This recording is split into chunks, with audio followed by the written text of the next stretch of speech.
उम्र कितना आईवीएफ में रोल उसका रहता है? अंडाणु अच्छे नहीं हैं और शुक्राणु भी अच्छे नहीं हैं, तो हमें जो भ्रूण मिलेगा वो वीक मिलेगा। कि नेगेटिव थॉट से कुछ हार्मोन्स रिलीज होते हैं, स्पेशली कॉर्टिसोल हार्मोन बोलते हैं। तो ये सारी चीज़ें जो हैं आपके एग की क्वालिटी को, स्पर्म की क्वालिटी को, एम्ब्रियो की क्वालिटी को, इन सबको अफेक्ट करती हैं। वेट कम है तो भी दिक्कत है, वेट ज़्यादा है तो भी दिक्कत है। वेट जो है वो कॉज करता है हार्मोनल इम्बैलेंस। फिर स्पेशलिस्ट आपको वही चूज करना चाहिए जिसके पास एक एक्सपीरियंस हो। जहाँ ज़रूरत है, हर किसी को ना एक्सी की ज़रूरत है, ना हर किसी को एम्ब्रियो फ्रीजिंग की ज़रूरत है, लेकिन जहाँ ज़रूरत है वहाँ पे करना पड़ता है। कभी कभी पेशेंट हमारे पास बहुत देर से आते हैं। सेकेंडरी इनफर्टिलिटी बहुत कॉमन है इंडिया में कि एक बच्चा हो गया उसके बाद नहीं हो रहा है।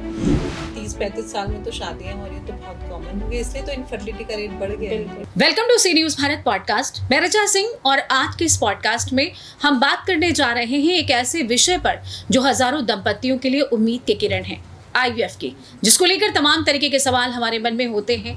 जिसमें एक बड़ा सवाल है कि आईवीएफ की सफलता किस किस बात पर निर्भर करती है, इसके लिए हमें क्या करना चाहिए, क्या क्या फैक्टर हैं जिसका ध्यान रखना जरूरी है। इसलिए जरूरी विषय पर चर्चा बहुत आवश्यक है और इस महत्वपूर्ण विषय पर बात करने के लिए हमारे साथ मौजूद हैं देश की जानी मानी गायनेकोलॉजिस्ट, आईवीएफ एक्सपर्ट और दीवा आईवीएफ लखनऊ की director doctor Vaishali Jain. Doctor साहब का बहुत बहुत स्वागत है।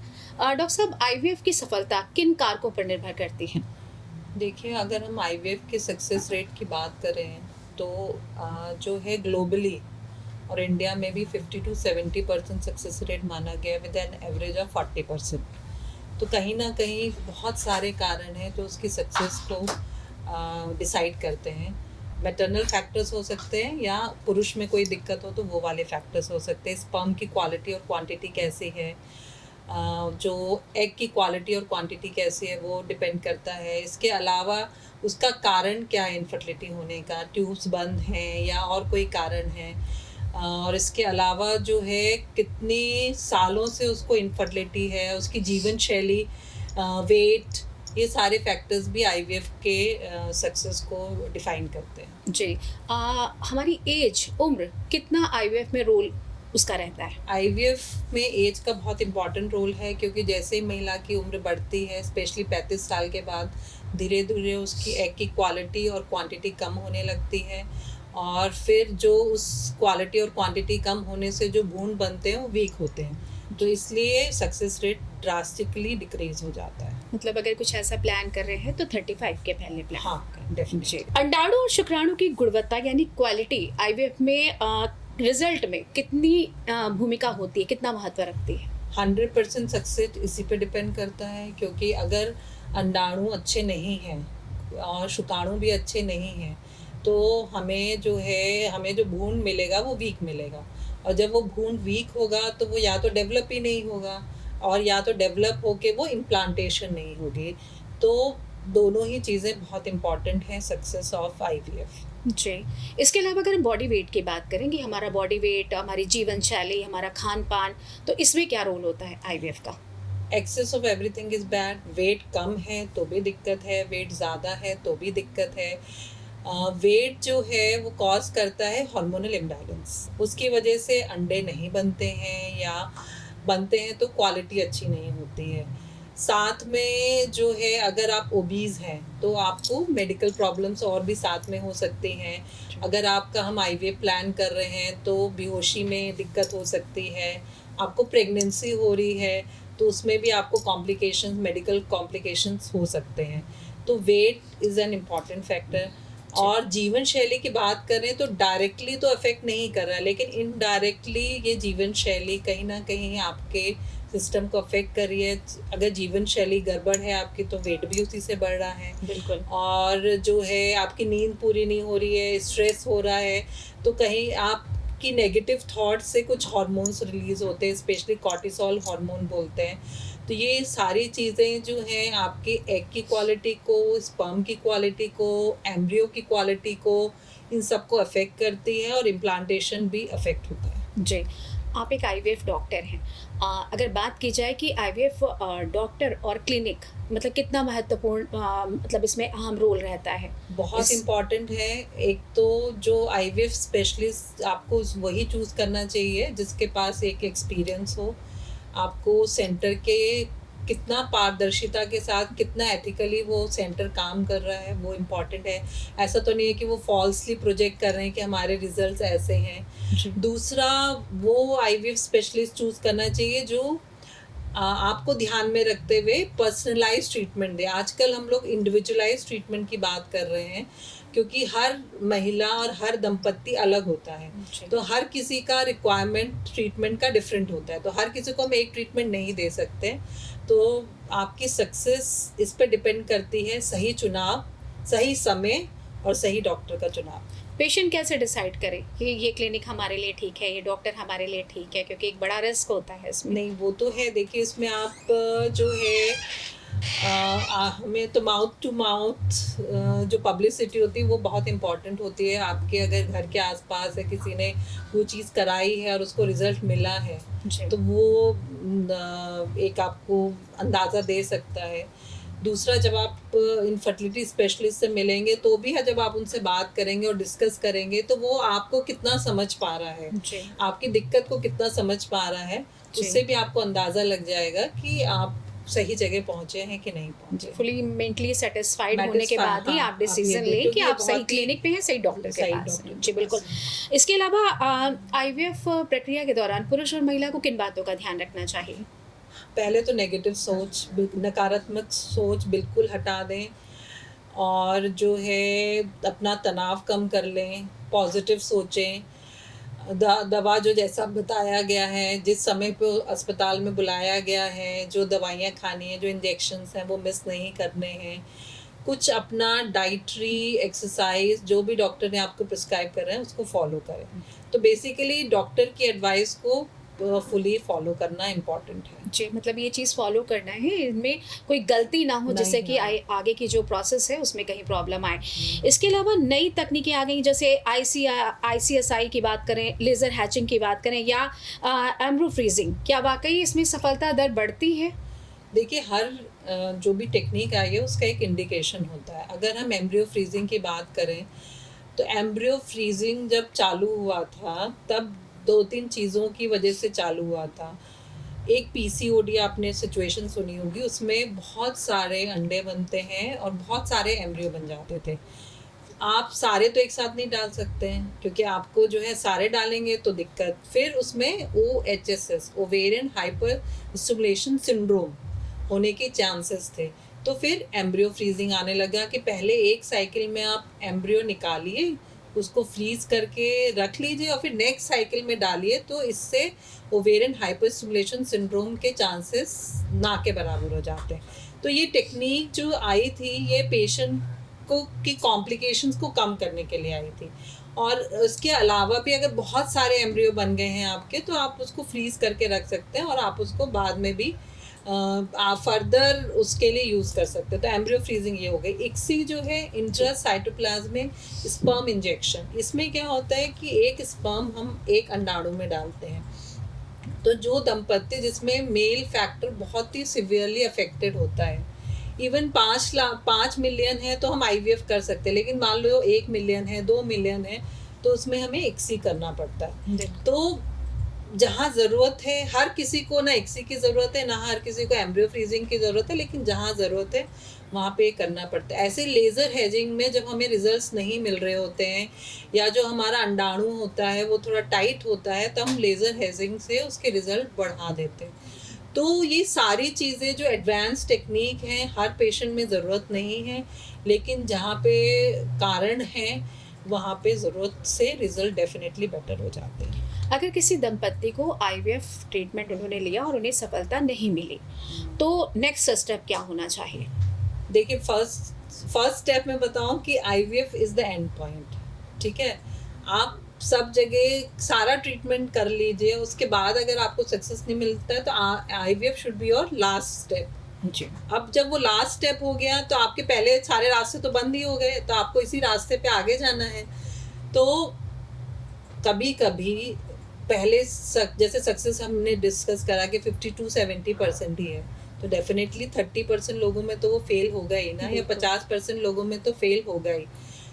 देन कम्स द रीज़न क्या था, कोई प्रोटोकॉल में बदलाव करना पड़ रहा है, क्योंकि एक स्टैंडर्ड प्रोटोकॉल के साथ करा गया, उसमें बदलाव करना पड़ सकता है, कुछ और टेस्ट करने पड़ सकते हैं, कुछ और टेक्निक यूज़ करनी पड़ सकती है जिससे आपके रिजल्ट बेटर हों. तो अगर एक फेल हो गया तो कभी कभी 2 या 3 IVF भी कराने पड़ते हैं टू सी द रिजल्ट्स. अगर उससे भी सक्सेस नहीं मिल रहा है तो डोनर एग लिया जाता है, डोनर स्पर्म लिया जाता है, सरोगेसी करी जाती है, एंड फिर लास्ट ऑप्शन एडॉप्शन बचता है. जी. IVF टेक्निक में मानसिक रूप से अगर बात की जाए तो कितना मजबूत होना ज़रूरी है, क्योंकि अगर हम मेंटली इस चीज़ को लेके पॉजिटिव नहीं सोचेंगे तो दिक्कतें आएंगी. तो उसके लिए क्या ऐसे उपाय हो सकते हैं कि पेशेंट जो है इस प्रक्रिया को करने से पहले उसकी मनःस्थिति ऐसी रहे, मजबूत रहे कि हाँ वो ये प्रोसेस जो है हमारा पॉजिटिव रिजल्ट इसका आएगा. तो उसके लिए क्या उपाय हो सकते हैं? देखिए, here comes the role of counselling. हम लोग जब अपने पेशेंट से इस तरह से बात करते हैं तो हम उनको समझाते हैं कि रिजल्ट मिलेगा, लेकिन आप होपफुल रहिए और पॉजिटिव सोचिए. इसके अलावा आप योगा करिए, मेडिटेशन करिए, डाइटरी चेंजेस करिए, अपने लाइफस्टाइल में चेंज करिए. जो भी अगर एडिक्शन है, सिगरेट है, स्मोकिंग है, टोबैको है, और वेट अपना मैनेज करिए. फिर support group is very important, क्योंकि फैमिली का सपोर्ट, एक दूसरे का सपोर्ट, हस्बैंड वाइफ को एक दूसरे का सपोर्ट, और डेफिनेटली हम IVF स्पेशलिस्ट हैं, हम लोगों की तरफ से भी काफ़ी सपोर्ट हम देते हैं ताकि they have a positive thinking about this procedure. जी. IVF से जुड़े कुछ मिथक भी होते हैं, तो वो कैसे उनको तोड़ा जा सकता है कि अगर पेशेंट कोई जा रहा है तो उसके दिमाग में वो नेगेटिविटी ना रहे, उनको कैसे हम तोड़ सकते हैं? मिथ बोले कि क्या बोले, अब जैसे पेशेंट आएंगे, मैडम इससे लड़का हो जाएगा, लड़की हो जाएगा, तो ये मिथ नहीं है, लेकिन ये इंडिया में इलीगल है. तो अगर आप ये सोच के जा रहे हैं कि हमें एक लड़का चाहिए या लड़की चाहिए, तो please don't visit an IVF centre. 100% success rate, 100% कोई भी चीज़ नहीं है. 100% सक्सेस रेट. अगर कोई कह रहा है, कोई सेंटर कह रहा है, तो वो भी गलत कर रहा है. और अगर हम एज अ कपल हम एक्सपेक्ट कर रहे हैं कि 100% रिजल्ट रहे, तो ये भी गलत है. ठीक है. थर्ड जो होता है, ट्विंस. हमेशा ट्विंस ही होंगे? नहीं, नॉट नेसेसरी कि ट्विंस ही होंगे. सिंगल को आजकल हम लोग सिंगल एम्ब्रियो ट्रांसफ़र को हम प्रमोट कर रहे हैं, तो ट्विंस के चांसेस कम होंगे. ट्विंस हमेशा होंगे ऐसा नहीं है. ठीक है.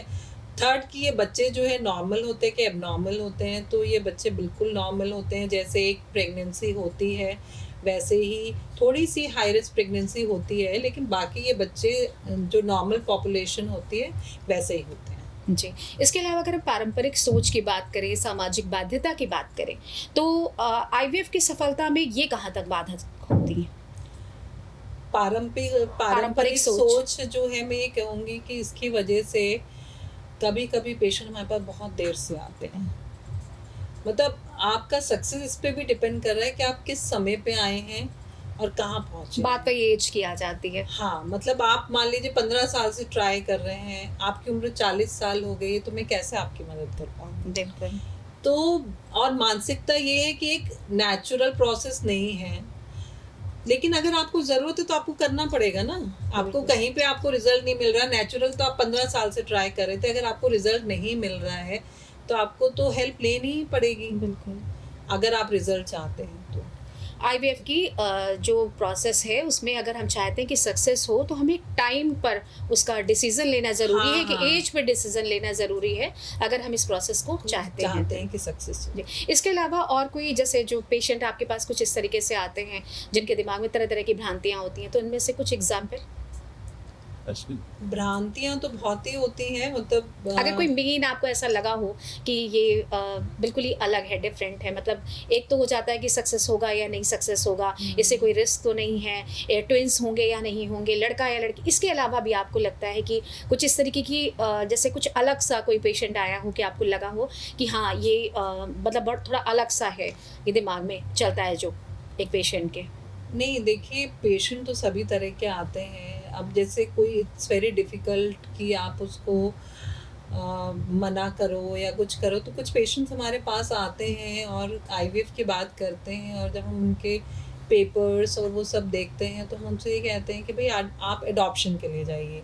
या 42 इयर्स की एज में आ रहे हैं कोई कपल और उसके जो ओवेरियन रिजर्व है या अंडे बनने की क्षमता बहुत कम है और ऑलरेडी एक बच्चा है, जी तो हम उनको यही सजेस्ट करते हैं कि it's a tedious process, IVF is a tedious process, और जिसको ज़रूरत है उसको ज़रूर कराना चाहिए। जी और जिसको ज़रूरत नहीं है, अगर एक बच्चा भी आपको भगवान ने दिया है तो आप उससे भी खुश रहिए।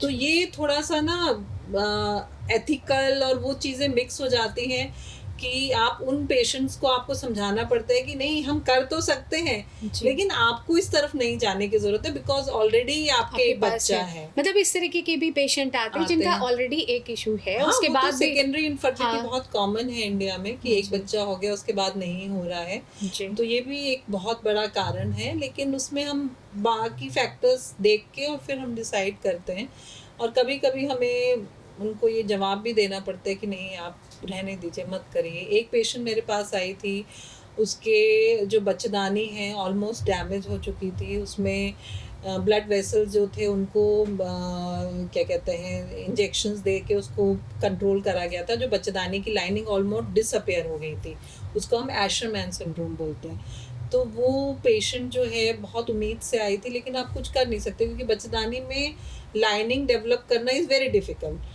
तो फिर हमें उसको मना करना पड़ा। तो कहीं ना कहीं आशा है तो निराशा भी है, और उसमें ये चीज़ है कि फॉल्स होप भी नहीं हम देते हैं और फॉल्स नेगेटिव भी नहीं हम बोलते हैं कि नहीं, पॉजिटिव है तो चांसेस हैं और नहीं है तो नहीं चांसेस हैं। जी, आपको कैसा लगता है, जैसे कि सही ऐसा कोई क्रिटिकल केस आया आपके सामने, आपको लगता है कि इसमें मतलब ऐसा लग रहा है कि सक्सेस मिल भी सकती, नहीं भी मिल सकती है, और उनका प्रोसेस शुरू हुआ और उसमें आपको सफलता मिल जाती है उस प्रोसेस में, तो कैसा लगता है आपको? बहुत अच्छा लगता है जी, मतलब पेशेंट खुश होते हैं, हम भी खुश होते हैं कि भाई हमें रिजल्ट मिला, हम एक्सपेक्ट नहीं कर रहे थे। और ऐसे पेशेंट्स होते हैं, बहुत सारे ऐसे पेशेंट्स होते हैं जिनमें हम उम्मीद ही छोड़ चुके होते हैं और हमें रिजल्ट मिलता है। तो अगर थोड़ी सी भी उम्मीद है तो ट्राई करना चाहिए। यही मतलब जो मैसेज है यही है कि अगर थोड़ी सी भी उम्मीद है आपके उसमें, अगर डॉक्टर कह रहा है कि 10 to 20% उम्मीद है, तो आपको एक बार ज़रूर ट्राई करना चाहिए वो प्रोसीजर करवाने का, और उसके बाद you have to wait for the result. जैसा कि आपने कहा कि 35 एज तक हमें डिसीजन ले लेना चाहिए, लेकिन अगर कोई एज इससे ऊपर जा रही है, ओवर एज हो रही है, तो क्या ऐसे पेशेंट आते हैं, उनका ट्रीटमेंट आप स्टार्ट? कॉमन है आज तो। जी, आजकल तो 30-35 साल में तो शादियां हो रही हैं, तो बहुत कॉमन हो गया, इसलिए तो इनफर्टिलिटी का रेट बढ़ गया है इंडिया में। खान पान, जीवन शैली, ये सभी बहुत प्रभाव डालते हैं। डॉक्टर साहब, आपका बहुत बहुत धन्यवाद आईवीएफ से जुड़ी जानकारी हमारे दर्शकों के साथ साझा करने के लिए। Thank you. तो आपने जाना कि आईवीएफ की सफलता सिर्फ मेडिकल ट्रीटमेंट पर नहीं, बल्कि उम्र, जीवन शैली, मानसिक स्वास्थ्य और सही मार्गदर्शन पर निर्भर करती है। अगर आप या आपके परिचित आईवीएफ की यात्रा से गुजर रहे हैं तो धैर्य रखें, सही जानकारी लें और डॉक्टर की सलाह पर भरोसा करें। आज के इस महत्वपूर्ण विषय पर डॉक्टर वैशाली जैन से तमाम सवालों के जवाब भी आपको मिल गए होंगे। तो जुड़े रहिए सी न्यूज़ भारत पॉडकास्ट के साथ, क्योंकि हम लेकर आए हैं आपके लिए एकदम सटीक जानकारी, वो भी बिल्कुल अलग अंदाज के साथ। नमस्कार।